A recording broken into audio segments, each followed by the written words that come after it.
Okay, the gold has come back. That is the big message or the emotive message which I guess the BJP and the government is trying to send out to the voters, because you know we Indians love our gold. So 100 tons of gold has come back from the Bank of England, which is the Indian government has brought it back here. Finance Ministry sources are telling us that this is not going to be just the only consignment. There is going to be more which would come in the future.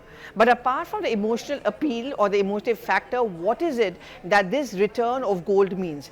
Essentially, every country, not just India, keeps their gold reserves overseas because of logistical and security reasons. So we have a huge amount of our gold reserves kept in the Bank of England.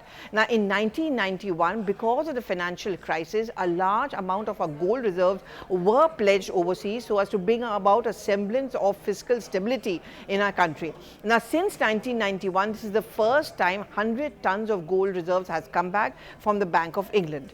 What does it mean in terms of finance? Well, in terms of finance, it means that first of all, your storage costs also come down, because when we park our gold reserves, we also have to pay, and that's a part of the cost that we incur. That is of course going to come down. But more importantly, it also means that there's more fiscal stability, more money available in the market, and this is seen as a monetary gain, which is why the government, on the backdrop of the S&P ratings, which gives from the stable to progressive mark to the Indian economy. We also have a kind of an economic survey which has been done by the RBI, which has projected 7% of GDP growth. This return of gold, apart from the emotional quotient, also gives out a larger fiscal factor, which means that there is going to be monetary stability in the market, and it also means that there is more gold reserves available. Every government, every financial economy actually pitches their revenues or their expenditures on the basis of the gold reserves they have. What essentially means that it can have a downturn as far as the price rise is concerned, it can control the inflation, and more now money is available in the system. So there are twin factors on which it is working.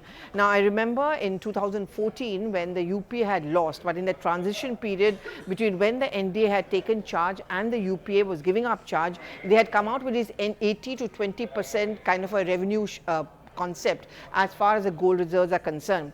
At that point of time, and because of much criticism which followed later, a decision was taken by the UPA government in its going out time, and finance minister was Mr. Chidambaram, where even private stakeholders and investors could get in the gold reserves. Many felt that this was actually opening the floodgates of a system which would not be transparent and which could actually give up to more and more reins as far as corruption is concerned, and the NDA government of course scratched this scheme. Now with the money coming back, it's the whole idea is that it shows to the world that we can keep our gold reserves with ourselves, which means more money available, which means fiscal stability and growth as well.